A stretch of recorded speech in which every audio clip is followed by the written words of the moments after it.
వ్యక్తి ఆక్రమిత స్థలం కాదు, స్వయంభూగా వెలిసిన నల్లమారమ్మ ఆలయం ఇది. స్వయంభూగా వెలిసిన నల్లమారమ్మ తల్లి దేవాలయ అభివృద్ధి విషయంలో ఎవరు ఆటంకాలు కల్పించినా ఆగేది లేదని, ఇది మా గుడి, మాకు కావాలని బీఆర్టీ కాలనీ వాసులు నల్లమారమ్మ తల్లి ప్రాంగణంలో పెద్ద సంఖ్యలో ధర్నాకు దిగారు. అనకాపల్లి మండలం పిసినికాడ పంచాయతీ బీఆర్టీ కాలనీలో శ్రీ నల్లమారమ్మ తల్లి ఆలయ అభివృద్ధికి ఈ కాలనీ వాసే ఆటంకాలు సృష్టిస్తున్నారని, ఇదే కాలనీకి చెందిన ఒక వ్యక్తి వివిధ రీతుల్లో ప్రభుత్వ అధికారులను కలిసి ఈ గుడి అభివృద్ధి జరగకుండా అనేక ప్రయత్నాలు చేస్తున్నాడని, అవి సాగవు అని కాలనీ వాసులు ముక్త కంఠంతో మీడియా ముందు తమ ఆవేదనను తెలిపారు.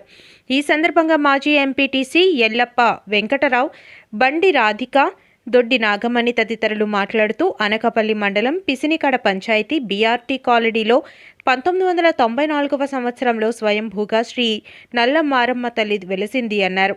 అలాంటిది ఇప్పుడు తప్పుడు సంతకాలు సేకరించి రకరకాలుగా కుయుక్తులతో గుడి ఆపాలని చూస్తున్నారని అన్నారు. ఆక్రమిత స్థలం ఇది అని చూపితే ముందు దీనిని ఆనుకుని ఎన్ని స్థలాలు ఉన్నాయో సంబంధిత అధికారులు ముందు తేల్చాలన్నారు. అప్పుడు మాత్రమే ఈ గుడి జోలికి రావాలని డిమాండ్ చేశారు. మాది అనకాపల్లి జిల్లా అనకాపల్లి మండలం పిసినికాడ పంచాయతీ బీఆర్టీ నగర్ అండి. మరి ఇక్కడ నల్లమారమ్మ వెలిసి మాకు దాదాపుగా 34 సంవత్సరాలు అయిందండి. ఈ 34 సంవత్సరాలు బట్టి ప్రతి గడప గడప నుంచి కూడా మేము పసుపు కుంకాలు ప్రతి నెల ఫిబ్రవరిలో జరిగే పండుగ అమ్మవారి పసుపు కుంకాలు, సారు ఊరేగింపులు అన్నీ చేస్తున్నామండి. మరి ఒక 5 సంవత్సరాల నుంచి గుడి నిర్మాణం అనేది చేయడం జరుగుతుంది. ఆ గుడి నిర్మాణంలో ఒక వ్యక్తి అంటే అందరూ కూడా మేము అనమని ఒక వ్యక్తి మేము గుడిని కడతామని ఒకసారి, గుడిని కట్టమని ఒకసారి, డబ్బు ఇస్తామని ఒకసారి, మీరు కట్టడానికి వీల్లేదని ఒకసారి, ప్రతిసారి మాకు ఇబ్బంది పడుతున్నారండి.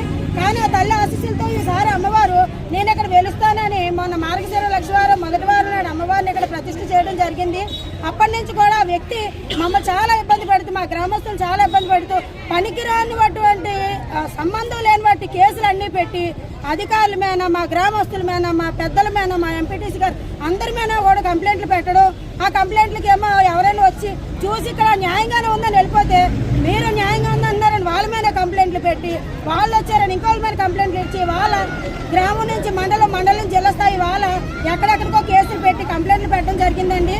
మరి ముందు అమ్మవారు వచ్చిన తర్వాత మా ఊరు వచ్చిందండి. మేము ఎక్కడెక్కడి నుంచి వలస వచ్చాము. మేము ఒక పుట్టి పెరిగిన వాళ్ళు అయితే కాదు. ఈ 34 సంవత్సరాలు బట్టి కూడా మేము అనకాపల్లి నుంచి, వైజాగ్ నుంచి, ఎక్కడెక్కడి నుంచి, బతుకుదెరువు నుంచి వచ్చి తిండికి లేని పరిస్థితిలో ఉన్న వాళ్ళు కూడా ఇక్కడ తల్లిని నమ్ముకున్న తర్వాత అమ్మవారి దైవాళ్ళు అందరూ కూడా ఆయుర ఆరోగ్యాలతో ఉన్నారండి. మరి ఆ చల్లని తల్లి మరి ఎక్కడ స్థలం లేక కాదు, ఎక్కడ కట్టుకోలేక కాదు, ఆ చల్లని తల్లి ఇక్కడ వెలిసి మా గ్రామాన్ని చూస్తుందండి. మాకు ఇక్కడ పక్కనే ఉంది గౌరీ సంఘ స్థలం, మేము అక్కడ కట్టుకోవచ్చు, ఎవరు అడగరు. కానీ మా తల్లి ఇక్కడ వెలిసింది, ఇక్కడ అమ్మవారు పుట్టింది కాబట్టి అమ్మవారు మా గ్రామాన్ని చూడాలి, మమ్మల్ని అందరినీ చల్లగా చూడాలి అని దాంతో మేము ఇక్కడ అప్పటి నుంచి కూడా పూజలు చేస్తున్నామండి. కాబట్టి ఈ యొక్క విషయాన్ని ఎవరైతే మాకు కంప్లైంట్లు ఇస్తున్నారో ఆ కంప్లైంట్ ఇచ్చే వ్యక్తి ఎవరైతే ఉండి ఇక్కడికి వచ్చి మాట్లాడితే ఆ వ్యక్తి మేము క్లారిటీగా చూపిస్తాం. ఇవాళ మహిళల దగ్గరికి వచ్చి ఒక వ్యక్తి అమ్మ నేను గుడి గురించి మాట్లాడదాం అనుకుంటున్నాను, గుడి గురించి చెప్దాం అనుకుంటున్నాను కాబట్టి మీరందరూ రండి, మీరందరికీ మీకు ఓ విషయం తెలియజేశానని తెలియజేసి సంతకం పెట్టండి అంటే మా గ్రామ మహిళలందరూ కలిపి 300 మంది సంతకాలు పెట్టామండి. దానికి ఆయన మాకు గుడి వద్దంటున్నారు, అక్రమంగా గుడి కడుతున్నారు, అందుకని మేము అందరూ సంతకాలు పెడుతున్నామని అమ్మవారి మీద వద్దంటున్నామని సంతకాలు పెట్టించి వాళ్ళు కేసులు పెడుతున్నారండి. మేమెవరూ కూడా మాకు గుడి వద్దని చెప్పలేదు. మా గుడి మాకు కావాలి, మేము హిందూ బంధువులు, మేము హిందువులో ఉన్నాం కాబట్టి